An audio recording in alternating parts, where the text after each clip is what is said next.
of representation. We are representing our individual constituencies. And so when it comes to deliberations in the House, it is important that time allotted and opportunities given reflects the manner of representation. That is why the framers of the Constitution, in their own wisdom, decided that in determining composition of committees, which is critical to the performance of our duties as a legislative body, it is determined by representation in the House. That is why the ratio is used.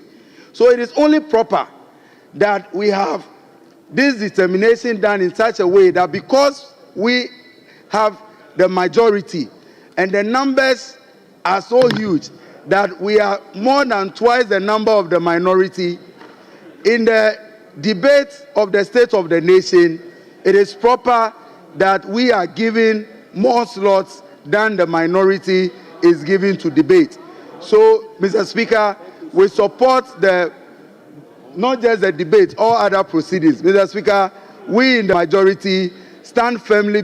Mr. Speaker, the leader of this House, the distinguished Member of Parliament for Bawku Central, is a man who is well versed with the standing orders of this House.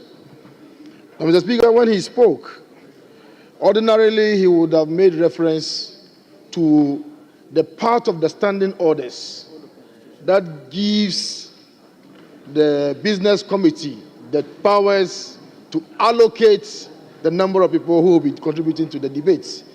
Mr. Speaker, the Constitution of the Republic of Ghana and other extant laws of the Republic do not also give any such powers to any committee like that. Mr. Speaker, the closest we have is Order 216, which has been made reference to by my very good friend, Edem, Honorable Edem. Now, that order is short of also making a pronouncement as to the number of people who will be debating from each side of the aisle. Mr. Speaker, this is not the first parliament of this republic. We have heard this is the 9th parliament. And Mr. Speaker, I make specific reference to the 2nd parliament of this republic, 1996, where the NDC had 132 seats, the MPP 66, and I believe there were 2 independent, members. I stand corrected, Mr. Speaker. Even under those circumstances, there were no such proportional representation as far as debates are concerned. So, Mr. Speaker, it's very strange that the President has delivered his message on the State of the Nation on behalf of the majority or Ghanaians generally. And Mr. Speaker, that is a statement which they all believe and imbibe in. We disagree to some extent to some of the things that the President has said. And so we deserve every opportunity to impeach what the President has said. And we should be able to do so. We should be given enough room. Indeed, Mr. Speaker, ordinarily, the proportion should even favor the minority than the majority. This is not committee. This is not some international representation or trips abroad. This is debate. It is not the number of people who debate, but the quality of the debates.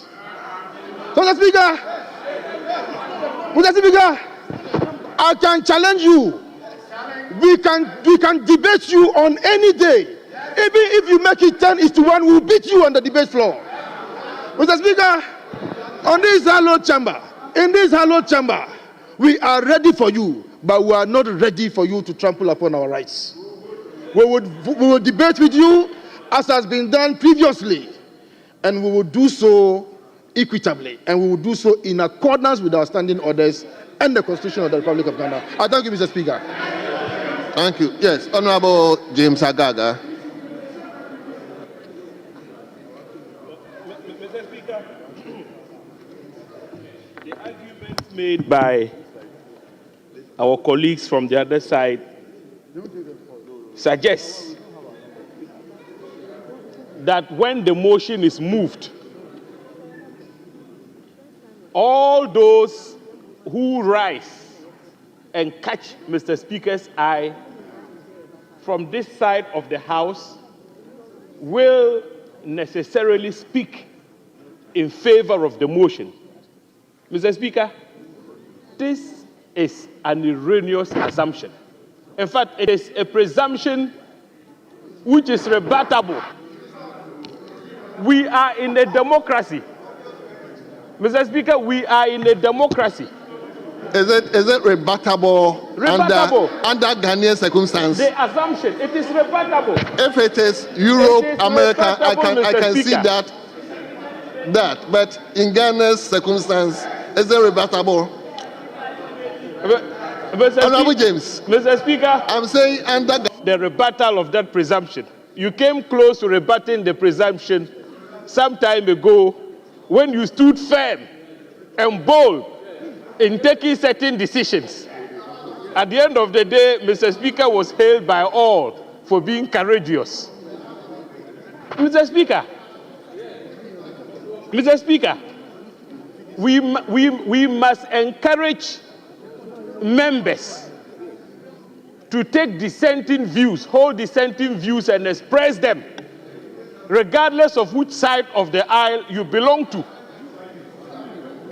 It should be possible for my good friend Honorable Tampule to speak in favor of the motion which would be moved on Tuesday. In the same measure, it should be possible for my leader Roxanne Nelson Dafiamoko to speak against the motion. So, Mr. Speaker, with the greatest respect, let us be guided by what the standing order says, and it is very clear. what does it Standing say? Order 2162 says, and with your kind permission, let me read. Subject to Order 67, the committee shall A, propose the business of each sitting and the order in which the business is taken. That's all, it's clear. Now, the business committee, Mr. Speaker, the business committee has clearly determined the order upon which the debate on the motion will be taken. The committee's determination is that we go by the proportion of 68:32. And this is representative of the numbers in this House. Mr. Speaker, the fact that one side won by an overwhelming majority does not mean that our majority status should work to our disadvantage.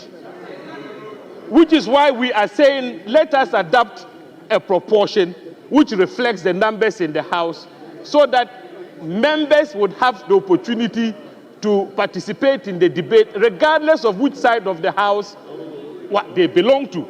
The fact that I belong to the majority does not mean that I should be limited or restrained, because I was voted for by the overwhelming majority of the people and I sit to the right hand of Mr. Speaker.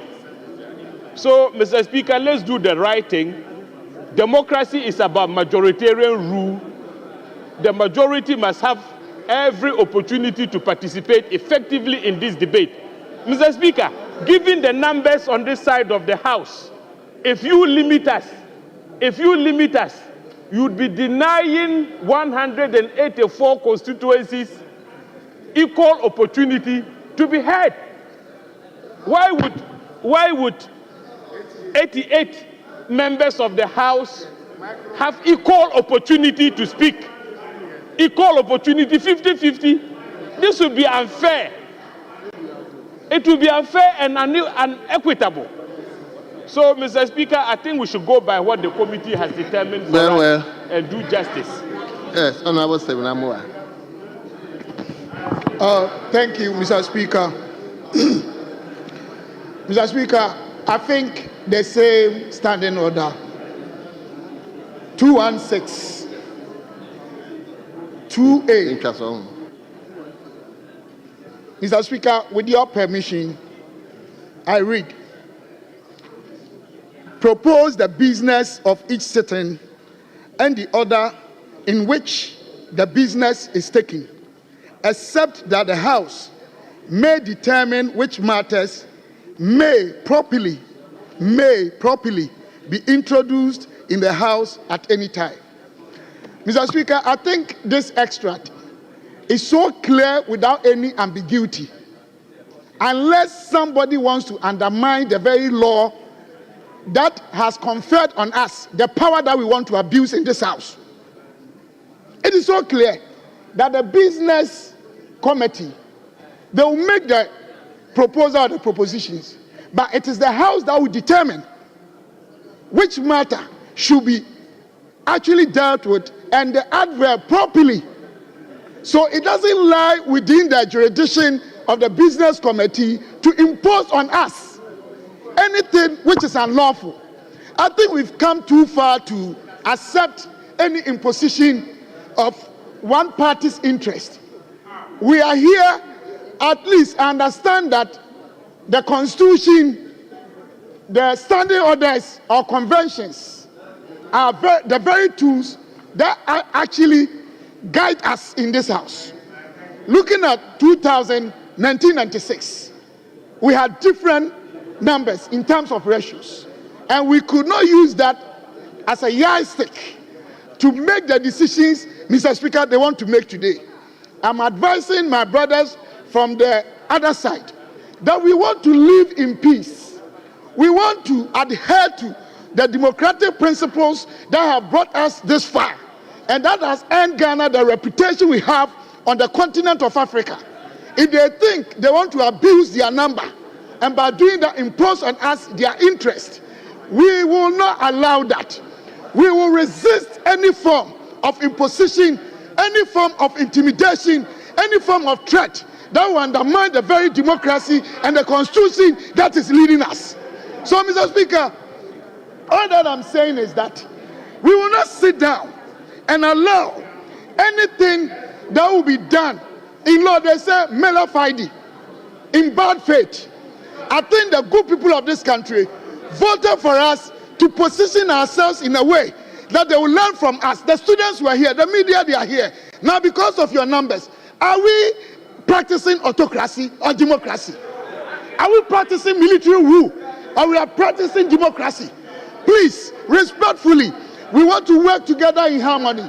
We want to harmonize the interests of every Ghanaian. Equality, as the Constitution says, Article 17, must be respected. We cannot decide anyhow because we have power. We cannot decide anyhow because we think we are yielding power that Ghanaians have given us to distort and destroy the beautiful democracy we have. Don't let anybody think our numbers, they'll intimidate us. Don't let anybody think because we have these small numbers, they'll behave in a way that we will succumb to their threat. We will not be controlled by cowardice. Mr. Speaker, I will end by this. The very Bible that we read, God has assured us and given us. God did not create us with the spirit of timidity nor fear, but that of boldness and courage. Do not be afraid, my people. Do not be dismayed. For the Lord your God is with you. And we will stand on the authority of God and the democracy and the Constitution and the standing orders and live up to expectation. Thank you, Mr. Speaker. Thank you so much. Honorable members, please. If I continue to listen to almost everybody who speak to it, and it appears the same thing. Anybody who speaks from the right will speak to the same point, and as well as my group from the left will also speak to the same point. So let me listen to leadership, and I'll have my own conclusion about it. Yes, Minority Leader. Mr. Speaker, thank you for the opportunity. Mr. Speaker, this morning, because I had some other engagement outside of the precincts of Parliament, the Chief Whip on our side stood in for the caucus at the usual business committee meeting. He has fully briefed me of what transpired. Well, regrettably, the majority leader did not give me a heads up on the intention of the majority on this very matter. but that is to be expected. We are in a political enterprise. Sometimes it is normal to hide some of your cards. So, though it's a surprise, but it's normal to me. It's okay. Mr. Speaker, let me make some few references, and I will leave the matter to our good conscience, to posterity, and for all to think through. Mr. Speaker, when I was a majority leader, and at a point close to elections and after elections, were to take some decisions in this House, the minority then resisted. And through the resistance, they referred me to the Hansard of 2016 after the election, where my predecessor, the respected Che Mensa Bonsu, had made some strong arguments about the transition and the fact that they had lost elections, certain decisions were to be placed on ice. And they were fortified by that to say that government business could not continue. I've listened to the forceful argument by Honorable Edem Agbana. I've also heard my own friend, the Honorable James Agaga, talking about the majoritarian rule. Fortunately, everything said today will be part of the Hansard of this House. The practice, as I've known it to be, is that in this House, although we come here, majority, minority, when it comes to debates, there is equal share. Since 1997, when the first opposition party was in this House, we had a 61 plus 6 smaller parties making the minority 67, with overwhelming majority being the NDC with 133.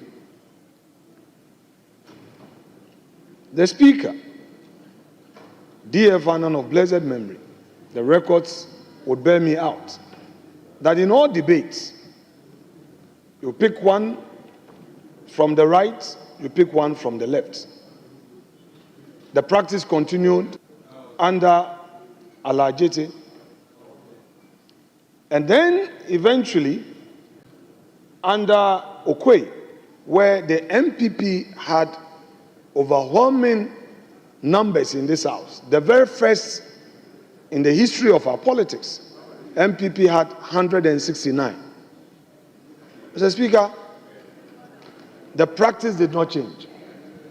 With the 169, the debate was still shared equally.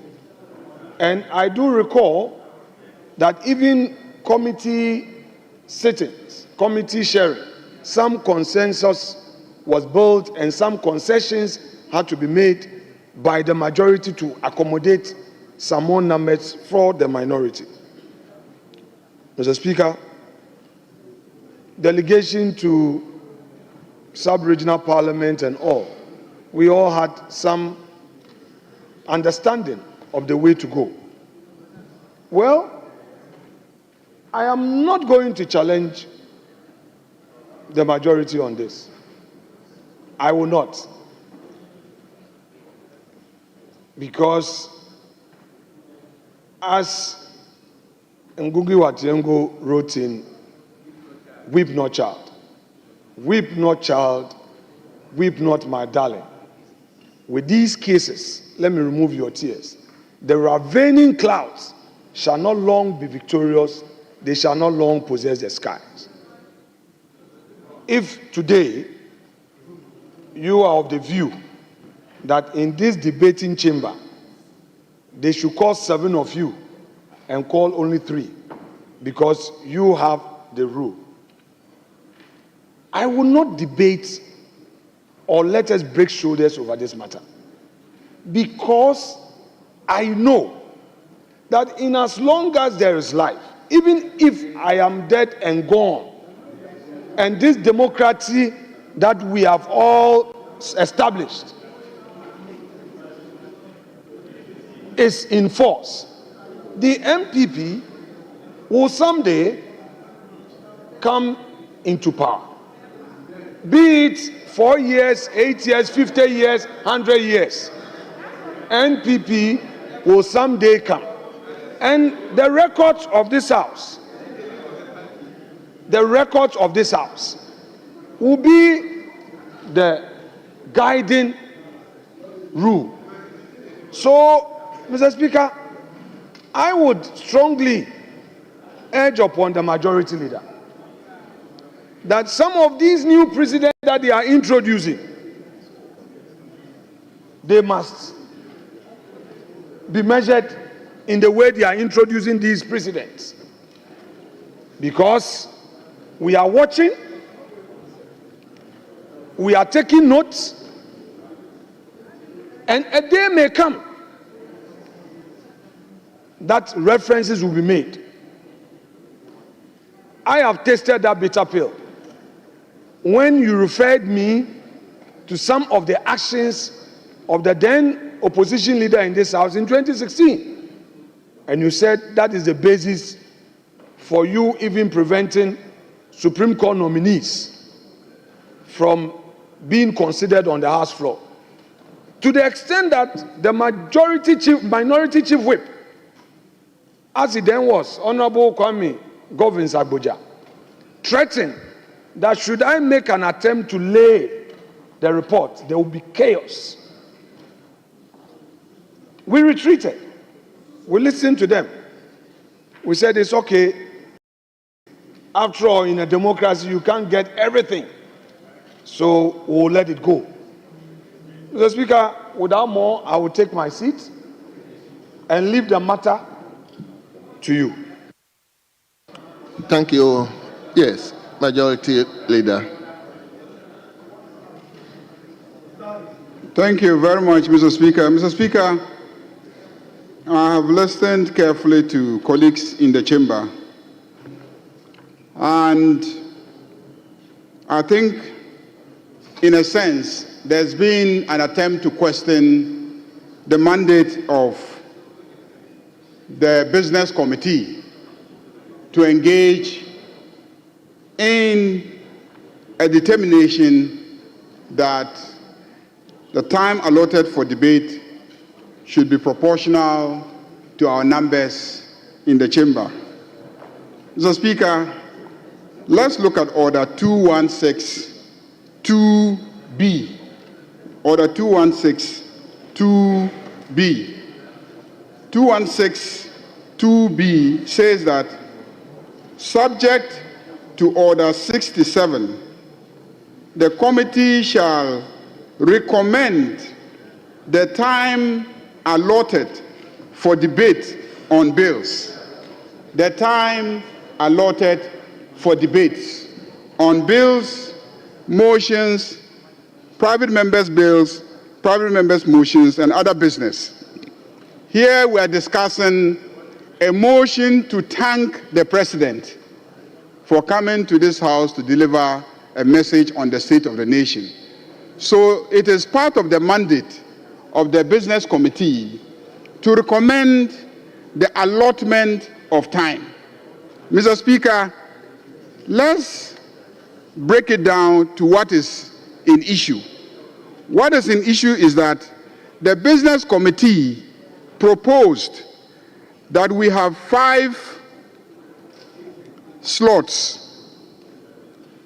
10 slots per day, and the 10 slots and the debate will last 4 days. So in effect, Mr. Speaker, we are looking at 40 slots in all for the debate. Okay? 40 slots in all for the debate. And we have allotted the specific time that each speaker may speak. The allotment to leadership, the allotment to chairs, and the allotment to ordinary members. Mr. Speaker, according to what my friends on the other side are proposing, we should allot 20 slots and the time allocated for those slots to their side, and also allot 20 slots and the time allocated for those 20 slots to our side. Mr. Speaker, what that means is that their side, with 88 members, will individually have a higher allocation of allotted time than this side that has 188 members. So, Mr. Speaker, what we are saying is that it is inequitable to have 188 members who constitute 68% of the House take 20 slots, and then you have 88 who are 32% of the House also taking 20 slots. It's just inequitable. It is inequitable, Mr. Speaker. Mr. Speaker, what that means is that members of this side get more opportunity, more airtime, more opportunity than members on this side. Mr. Speaker, like an ordinary member, a member indicated earlier on, because of this, the public watching us often come to a conclusion that we with 188 members are being overshadowed by those who are only 88. And that is because the allocation of time.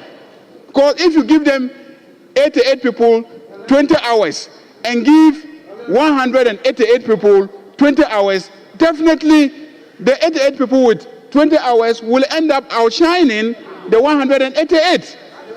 So it is only fair that we allot the time on the basis of our numbers in the chamber. So, Mr. Speaker, it is only equitable. I have also heard colleagues try to argue that Order 115 governs the allocation of time or the determination of who speaks. Mr. Speaker, let's read Order 115. Order 115, and with your indulgence, Mr. Speaker, I read. It says that subject to the discretion of the Speaker and Order 1693B, a member who intends to speak shall rise in the member's place and address the chair whilst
has always been the practice of this House that members of the committee will confirm that.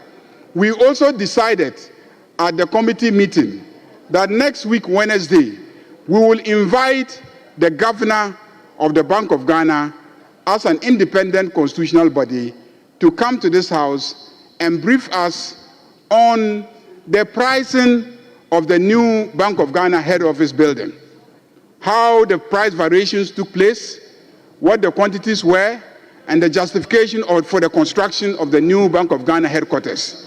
And so this is programmed for next week, that this House is inviting the governor of the Bank of Ghana to come and brief us on the pricing of the Bank of. I also take on board the proposal that we should consider having the relevant sector ministers to present policy proposals on major policies that this government has pronounced. I think that it would be a good idea for the relevant sector ministers to come and present the policy documents to us, but the issue is timing, whether it should be before the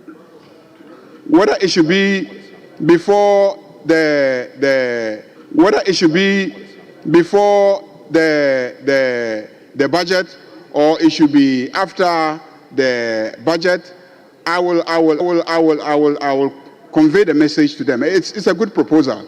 I will convey the message to them and see whether they are prepared to come before us with those policy documents before the finance minister appears, or they will incorporate it in the budget so that the finance minister will make those policy pronouncements and then proceed to present a budgetary allocation to implement those policies. The invitation of the governor is on Wednesday, and it will be at the sitting of the Committee of the Whole, and it has been provided for in the draft document that we had. But when they went to print the final document, I did not see it. So, Mr. Speaker, I think those are the issues, and that is how we have programmed next week. And so, Mr. Speaker, I urge the House to adopt the program for next week as presented by the chairman of the Business Committee. Thank you. Honorable members, Thank you, Mr. Speaker. Mr. Speaker, I want to invite you to the Constitution. I want to invite you to the Constitution in Article 104. And with your permission, I read. Mr. Speaker, except as otherwise provided in the Constitution, matters in Parliament shall be determined by the votes of majority of members present and voting, with at least half of members of Parliament present. Mr. Speaker, on page 2 of the business statement, the conclusion part, it reads that the minority, however, gave the indication that they were not part of the decision and accordingly do not recognize the vote. The committee recommend the committee accordingly submit the matter for the consideration of the House. The consideration of the House implies we need a decision quorum, which is 138. I invite you, we cannot take that decision at the moment. We don't have 138 members in this chamber, and we cannot take a decision because the committee recommend for the House to adopt it.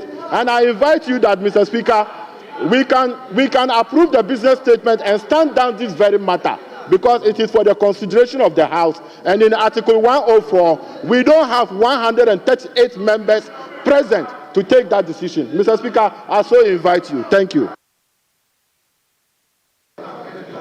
Well, honorable members, I think this issue, you wouldn't allow. Yes, will you let me hear you? Speaker, I have listened to the Honorable First Deputy Minority Chief Whip. He has read the Constitution to you. He has not conveyed anything other than that to you. The invitation has not been done. Mr. Speaker, he has not told this House how many we are. He hasn't. I have counted. He has not told the House how many we are. If we are not 138, how many are we? So Speaker, it is inaccurate for him to suggest to you and to the House that we are not 138. For we are, and we are more than. For we are, and we are more than. So he cannot merely and whimsically say that we are less than 138 and that is it. He has not backed it with any evidence,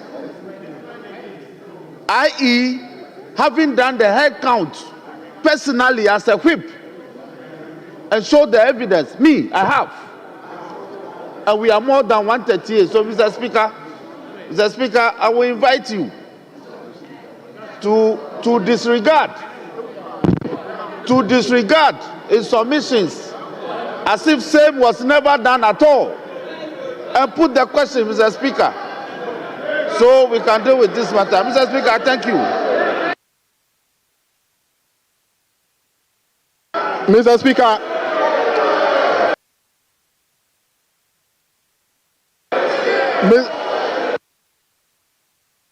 Mr. Speaker,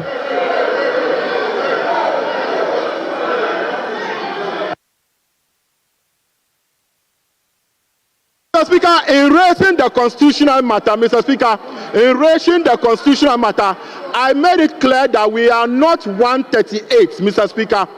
When inviting you to the constitutional provisions, I told you that we are not 138. On this side, they are 40. On this side, they are 28. On this side, they are 17. We are less than 100, Mr. Speaker. We are not 138. So for that matter, I invite you to stand on the matter because we don't have a decision-making quorum to continue with that matter, Mr. Speaker. We can approve other part of the business statement, but that matter that was invited, the committee invited the House for its consideration on that particular matter. The committee invited us, and we are not 138, and based on Article 104, we cannot continue, Mr. Speaker. I invite you to do the right thing. Mr. Speaker, as a lawyer as you are, you should do the right thing and respect the Constitution in the provisions in Article 104. I so invite you, Mr. Speaker. Thank you.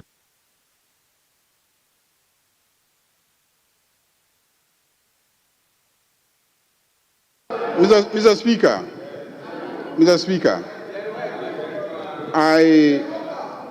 I was at the business committee meeting.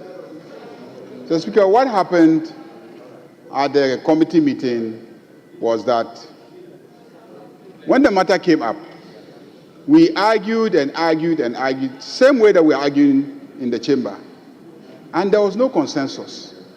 So I referred them to the appropriate orders 2842 and said, if you cannot come to a consensus, which is what the rules say, that you should decide by consensus. If you cannot come to a consensus, then you will have to put it to a vote. And the chairman, Honorable Ricketts, he was chairing. I was there. I'm the chairman, but I was not chairing. But he was chairing. He put it to a vote. Voice vote first. A voice vote first. Then there was some disagreement. We said, let's do head count. They said they didn't want their heads to be counted. They didn't want their heads to be counted. So I even encouraged them to cover their heads so that we'll count the other available heads. On a lighter note, Mr. Speaker, we joked about it. So we counted. And the majority side were 7. And then they said they wanted it recorded, that they protested. To say you want something recorded, that you are protesting against it, that you don't recognize it, doesn't mean that a vote was not taken. it also doesn't mean that you didn't lose the vote, because the rules are clear that you put the matter to a vote. You either win or you lose, or you abstain. You didn't want to abstain, also didn't want your head to be counted. So how are we to go about it? So we said they should count those who were voting for it. So they counted, and 7 voted for, and there were 4. So we assume that naturally the 4 were either abstaining or voting against. So the matter could not have been referred to this House to take a decision. There's no way that the matter was referred to this House to take a decision. No matter what the secretary wrote there, because of this same matter, we said the secretary should tell us exactly what our conclusions were at the meeting, because we didn't want a situation where we will get to the chamber and there will be a dispute as to what had actually happened. So the secretary then indicated to us in their presence the conclusion that there was a vote, and the vote was 7 in favor of, and we didn't know whether the 4 were abstaining or they were voting against, but that they wanted to record it that they were against the position that we had taken. And that is it. There was no decision there that the matter was being referred to the House to decide. So, Mr. Speaker, that provision is hereby amended, because there was no decision. And there are members who were there. If they are in this room, unfortunately, Mr. Speaker, in order to raise a question of quorum, I noticed people walking out in droves. And so those who were members are no longer in the chamber to confirm exactly what happened. But, Mr. Speaker, that was what happened at the committee meeting. So the matter wasn't referred to this House to take a decision. So it is amended. And if there is a dispute, the clerk should be invited here to come and confirm whether what I'm saying is true or not. That was exactly what happened. No referral was made to this House, Mr. Speaker. No referral was made to this House. So it is hereby amended to that effect. We've taken some time on this. The same way, Mr. Speaker, that the Bank of Ghana component of our conclusions was also omitted. If you read what you have, the Bank of Ghana decision to invite the Bank of Ghana here on Wednesday was also omitted.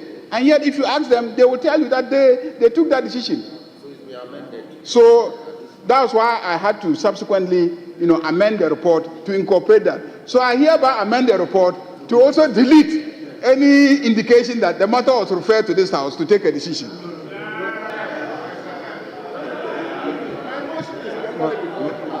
Mr. Speaker,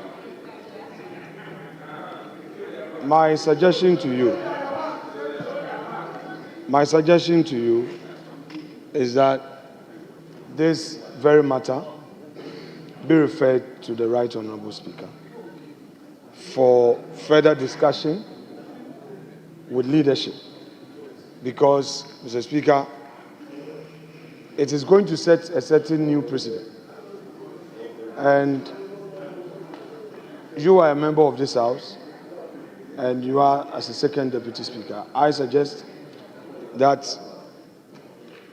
let's go and discuss this matter with the Right Honorable Speaker. And then we can, by the majority, should be the new practice. Then we have it on record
the Speaker insisted that there are so many means a member can be heard. There are so many means a member. That is why, honorable members, that is why in the second parliament, 166 against 134, that issue was not raised. That is why in the seventh parliament, 169 against that was not raised. I think let's maintain it. But if whatever it is, honorable members, whatever it is, the business proposal that has been discussed is hereby adopted. Mr. Speaker, I have adopted your business statement, so it's okay. Yes. Honorable member, whatever Yes. I said for me. The business statement has been adopted. Yes. I was just I get you. speaking for Let me just say the something. way Yes, let me just say something. Yes. Yes. Yes, so Mr. Speaker, for the avoidance of doubt, the media is covering. For the avoidance of doubt, the business statement is what has been adopted. And the business statement says that the allocation of time for the debate on the message on the State of the Nation motion, it shall be 63% here and 32% here. That's what it says. That's what it says. Okay. Mr. Speaker, Mr. Speaker, Mr. Speaker, Mr. Speaker, Mr. Speaker, Mr. Speaker, Mr. Speaker, Mr. Speaker, we are guided. You guide us in this house, Mr. Speaker.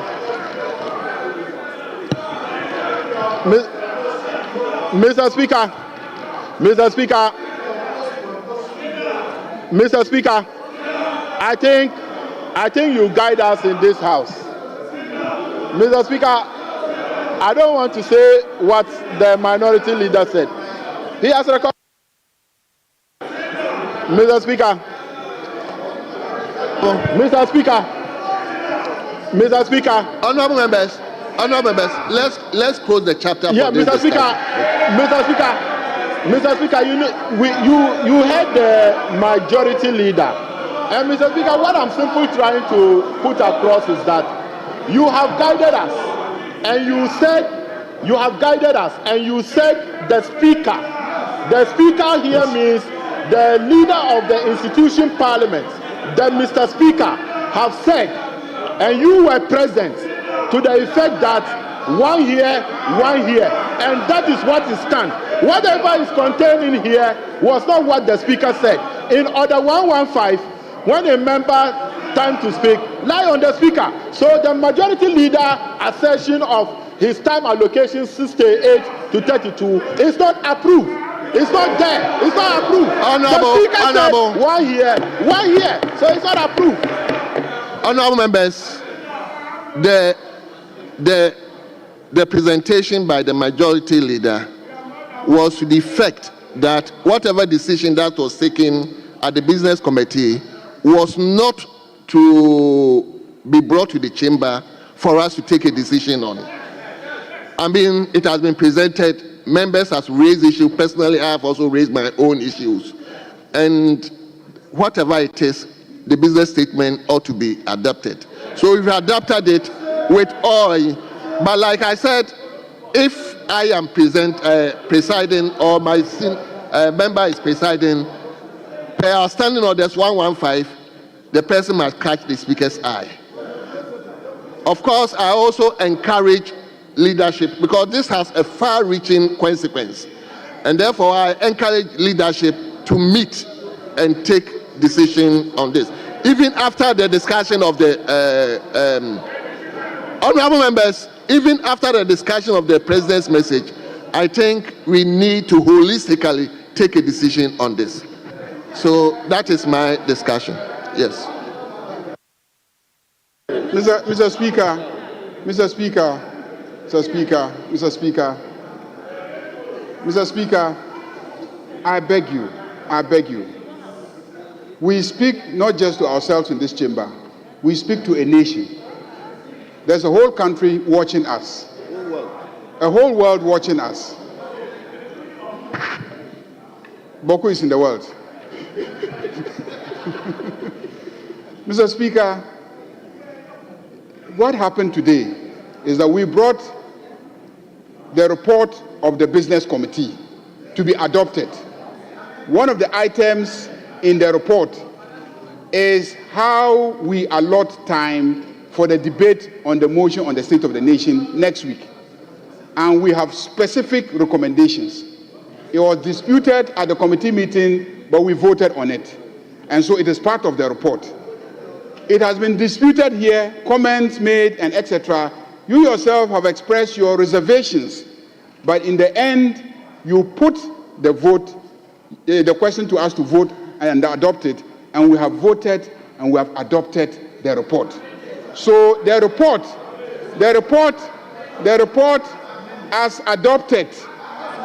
as adopted, the report as adopted. My understanding, Mr. Speaker, is very important because the journalists are going to report it in the news today. My understanding is that the decision of the House is that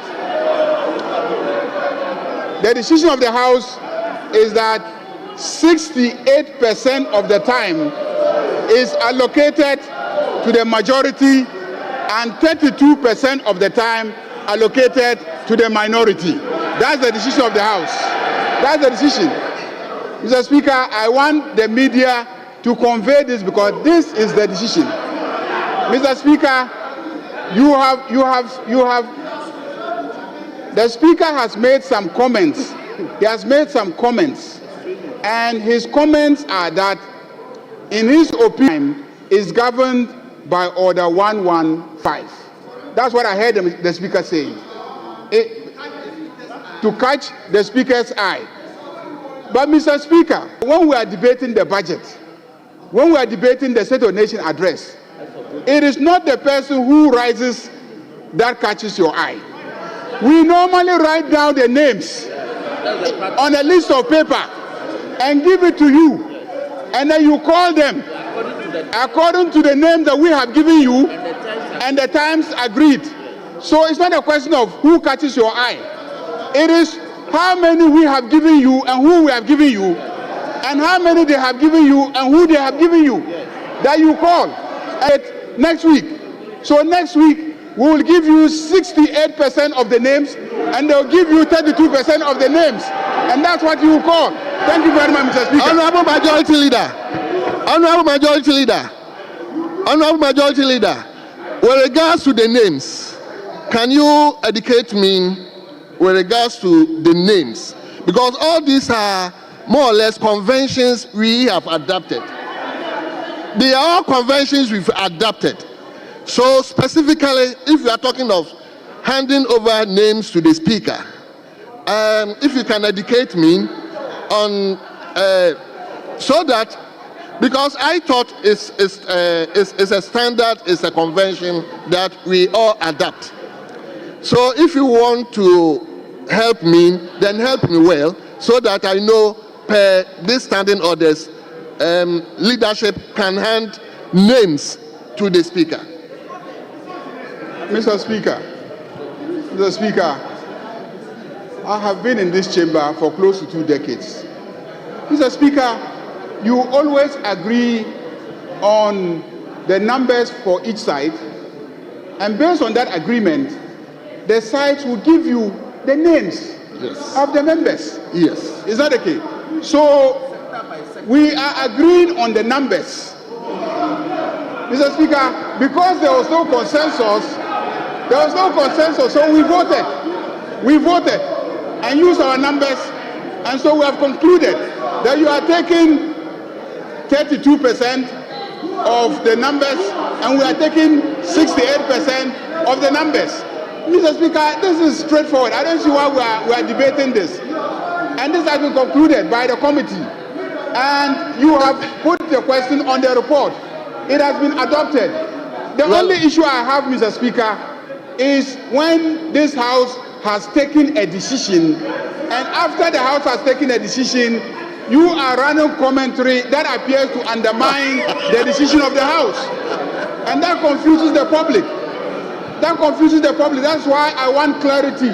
That's why I keep repeating myself that this, so far as I am concerned, is the decision of the House. The House has adopted the report.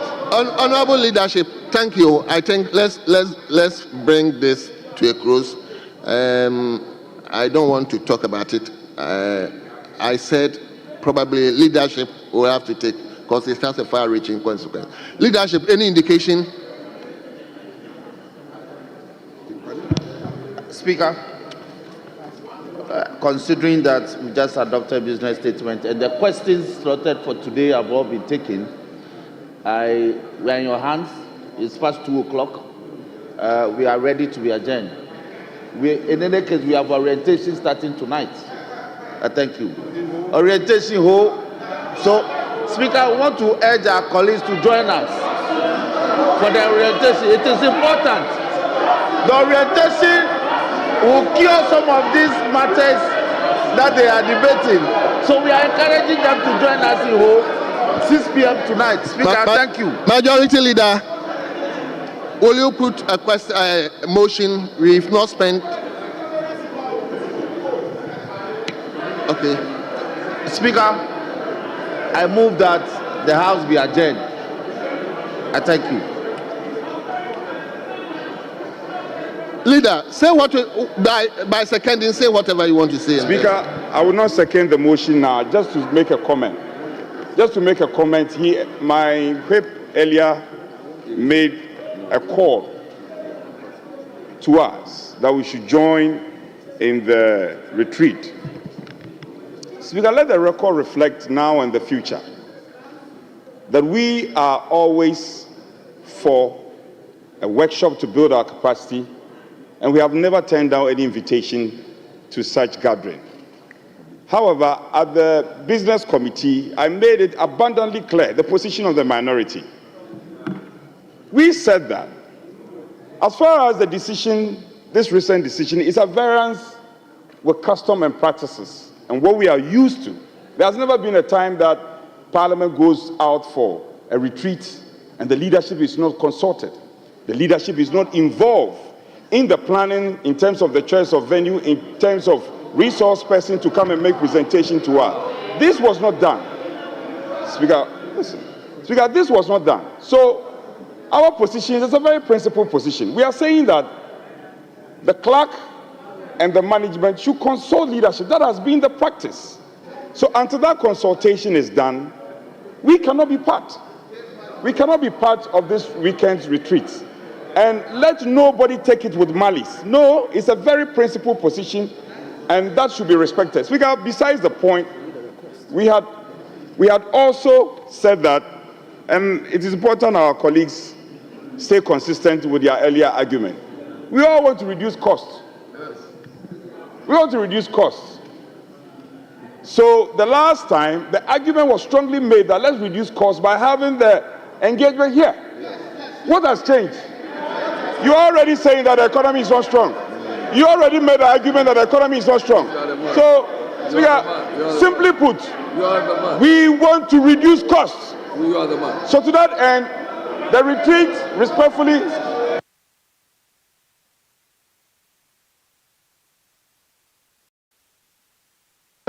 Speaker, to that end, let the retreats, with respect to my leader, Speaker, the principal position is that we want to reduce costs.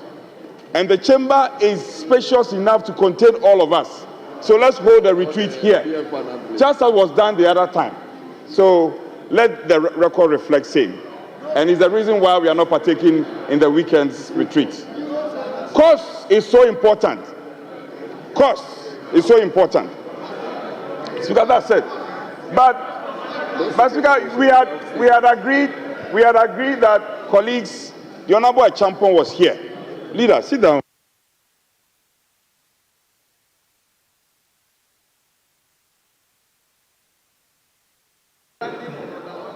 Well, I don't know. Okay, well, he can come on the 1 to 2. I don't have no problem. Are you advising him? Speaker, the Honorable Achampong was here, and we agreed that we'll take statement on both sides. So I asked him whether they had statement on their side, and he answered in the affirmative that there are 2 statements on your side. Yes, and we also have some statements. Speaker, we'll leave the decision to you to decide the number of statements to be admitted. So we can take one on each side, and then we'll call it a day. Yes, we have. Quorum is determined by the mood of the House. Quorum is determined by the mood of the House.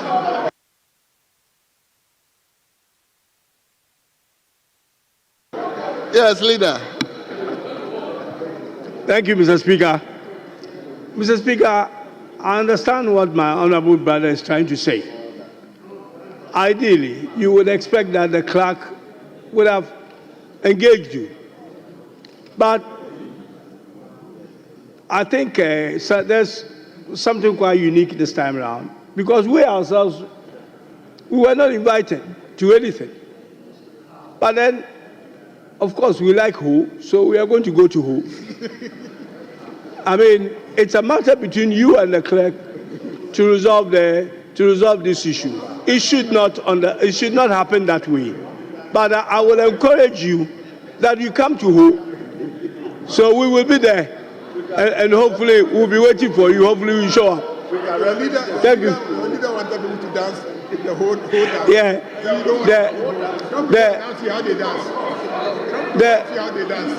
The whole dance that your leader was requesting in the appointment committee is being done in Ho, so you can come to Ho. Thank you, Mr. Speaker. Unless, assuming without admitting that our colleagues are not taking a cue from what His Excellency the President has given, even the celebration of Independence Day, it is being done at Jubilee House for a very good reason, to reduce costs. Yes. You are here, you want to increase costs. So they need to take a cue from His Excellency the President. To reduce costs. For the reason of reducing costs, we are not going to hold, we will have it here. We will have it here. And that's the decision. Come and join us. Yes, Leader. Mr. Speaker, the Minority Chief Whip is insisting that for the reason of reducing cost, we will have it here. Assuming we want to have it now, show me your members. Show me your members. Where are your members? Where are they for the purposes of the orientation? Okay, we'll have the orientation now. Show me your members. You are not here. You see, this is the reason why the clerk would like to move the location, because it is often difficult to get the MPs. It's difficult. So if you move MPs to a different locations where it is difficult for them to stay away, then you can have their attention for the purposes of the orientation. That's the reason why we often move out of the building. And Mr. Speaker, I don't even think that we have a facility that can take all of us at once. I don't think so. Unless we decide to have it in this chamber. That's the only other option. So, Mr. Speaker, I think this is a matter for the clerk. I mean, we as leadership of the House can engage with the clerk for the future. But I think this one, the plans are far advanced. And I think that I urge our colleagues to avail themselves of the opportunity to have this orientation program. Thank you, Mr. Speaker. Thank you very much. So, honorable members, the motion has been moved. I hope you seconded. Speaker, I did not. What I suggested was, we have one statement here and one there. Speaker, I will second the motion. But just to put the majority on notice, I want to put the majority on notice that SONA, His Excellency the President has come to present SONA to us. And the whip has not done what he has to do. All those matters are still at large. Speaker, I want to put my whip on notice. When we were on the other side, housekeeping matters were taken serious. So I plead with my whip. You shouldn't take these matters lightly. I plead with you. On that note, I second the motion. Honorable members, let me thank you very much for your cooperation. It's all part of parliamentary practice. So I'll go ahead to adjourn the House to Tuesday the 3rd? Tuesday the 3rd of March. Tuesday is 4th. I'm sorry.